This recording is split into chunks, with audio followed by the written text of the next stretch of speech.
Hey chat, how are you? Sigh. So, there I am at work in the morning. Beginning of the day, boss slash manager and I are walking around, chatting about what's the day's tasks, the agenda, what we hope to accomplish, etc., etc. So it's just me and him. We're walking around, and a gentleman from IT comes up to us. Whatever. I barely know the dude. I do not know the dude. But I recognize him. Okay, whatever. I thought he was gonna need my boss for something. Comes up to us and he looks directly at me and he says, "Hey man, do you have a problem with me?" And I said, "No." And he said, "Oh, because we saw each other by the bathroom and you didn't say good morning." And I said, "Oh, I acknowledged you. I might have said it low key, like, hey, or morning, and I do the eyebrows. I raise my eyebrows. Do the little head nod. It's low key. It's chill. But I did say good morning, and he said no, you didn't. And I said, okay, dude. I'm not gonna get into it with the guy. He said, yes or no, just back and forth. So I was like, okay.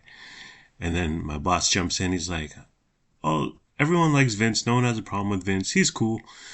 And I'm like, "Yeah, I am cool, boss." But I said, "Well, if you didn't see my good morning, or if my good morning wasn't bubbly enough, then I'm sorry. I apologize. Because I'm new, and I'm not trying to ruffle no feathers, and I don't care. Like, well, I was just like, okay, like if my good morning wasn't a substantial good morning for you, then I apologize on behalf of my good morning. There are two kinds of good mornings, okay? There's one where people you work with all the time, who you know they family, you know what kind of car they drive, you know what they do on the weekends. There's that good morning where it's like, morning, and you might start chatting about how's the kids, how many buzz balls did you drink last night, what restaurant did you go to. That's one kind of good morning.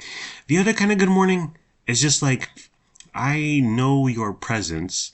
I can recognize your face. I can identify you on the visual level, but I've never said more than a few words or a sentence or two here or there. And that's when you get the low key, the head nod up. I might move my eyebrows. Yes, I pluck them. Yes, they're beautiful. They're gorgeous. I don't thread. Okay. But I'll do the head nod, move my eyebrows up, and then I might say hey or morning, and I might be on a volume of 2 out of 10, like morning, hey, something like that. But that's the kind of good morning you get. You have not graduated to the other good morning, sir. And if you're lucky enough, then maybe we'll get to yapping, and I'll find out about your family, and we can start talking about restaurants and beer. But until then, you get the chill, laid back in the cut morning. But so this incident goes around the TMZ of my job. Everyone finds out about it. Everyone comes up to me, and by everyone I mean the 4 people I work with, and they said, "Yeah, that guy's a weirdo. He has issues." And they start telling me about their run-ins with him, and they're like, "Yeah, he's not right. He's out there. He's a questionable individual. For instance, he once bought a onesie with his face on it and had it sent to work." And so we open the mail, we receive, we check things out. We're always like looking at packages, opening packages, envelopes, etc. So I wasn't there at the time, but one of my current coworkers was relaying the story to me.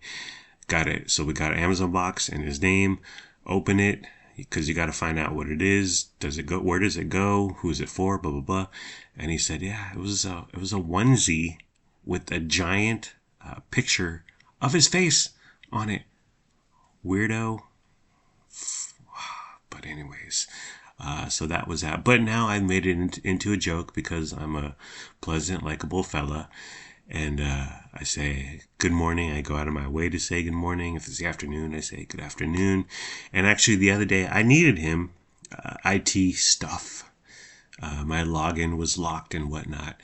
And so me and my boss, again, same guy, we're walking. He's like, oh, yeah, let's walk over and ask him to unlock your thing. Because we could do a trouble ticket and all that stuff, but IT is right next to us. So we're walking over there, and I'm like, let me handle this. I can go by myself. He's like, okay. Because I wanted to be one-on-one with him, and I wanted to just tell him that, treat him like a human being, an individual, someone that mattered. You're important. And I said, hey, I'm locked out, blah, blah, blah. He's like, oh, first I said, good morning. Good morning. Buenos dias in Espanol. But I said, hey, I'm locked out, da, da, da. He's like, okay. And he had me unlocked. He's like, should be good. Went back to my desk. Yippee skippy. I'm logged in. I hit him up on Teams and I said, I'm in. Thank you with 3 exclamation points. So we're cool now. But he had an issue. He took it up with me, and I have never been confronted with anything like that in my life. I thought it was odd, but he's still on the chillax good morning. He does not get a proper good morning. So another person flashed their brights at me. So I'm on 5 South coming home from work. There's traffic, but it's not too bad. I'm doing 55/60. But see, even bumper to bumper, if everyone's doing 65/70 plus, I still allow for 4, 5, 6 car lengths in front of me. Technically, you're supposed to do 3 at the minimum. Carolyn likes to do 1 to 2, if you know what I'm saying. But I just leave a whole lot of room in front of me because whatever. But so I'm doing 55/60, going with the flow of traffic, or so I think. Guy in a pickup truck comes right up to my bumper behind me, flashes his brights 4 times. And I was like, what? You're flashing me? If we was at the strip club, you could flash me, sir. I guess I'll give you $1. But then he got to the right of me, pulled up right next to me, and we both looked at each other, and he yelled something disparaging, I would say. His window was up, my windows were up. We're traveling pretty fast on the freeway, so I couldn't hear what he said, but he looked angry, and he said probably something to the effect of, you effing idiot. And what did I do back? I laughed. Ha ha ha ha ha ha ha ha ha. I was like Missy Elliott. I was just smiling, laughing, giggling. You're stupid. And then, so he continues he's one of these guys that goes in this lane, that lane, this, anything to get, another foot ahead in, pretty medium traffic. But, so he gets in a lane, and I'm keeping an eye on him while driving safely. But he gets in one lane, and all of a sudden it slows the heck down, and I pass right by him, and I gave him the old middle finger salute. Oh yeah. It was like Top Gun. I was like Maverick. Maverick gave the Russian the middle finger, right? Because Goose took the Polaroid. Oh yeah. It was a good time. And I laughed while saying, ha ha, you effing idiot. But I've been frequented with this problem recently. I don't understand it. I drive safe. I drive slow. And me leaving so much room in front of me bothers people. But you're just hitting the gas pedal to traffic lights, to brake lights, to a slowdown. So if you want to get to the slowdown 5-10 seconds faster, by all means, go around me. Oh, and that truck, it had a logo on it. It was like a construction truck or whatever. And listen, the guy was older, in his 50s, maybe 40s. But if he wanted to pull over, we could have thrown hands, okay? Like I used to do up in the club. But seriously, crappy drivers, they either drive beaters or they're super nice cars. Yeah? Update on my 100 push-ups a day. Well, there is no update, am I right? I've gone dark. I'm not even, I was like, oh, I'm gonna start doing 10. But I can't, or I mean, I can, but I won't. I forget. And then, so there's 5 people in the group text, 100 push up a day. It was renamed 100 push up a day crew. And 3 of the 5 are very vocal, very, lots of chiming in about, oh, their triceps are sore, but they're getting stronger and yada, yada, yada, blah, blah, blah. Yep. Yada, yada, yada. But me and one of Carolyn's brothers, we're quiet. Radio silence.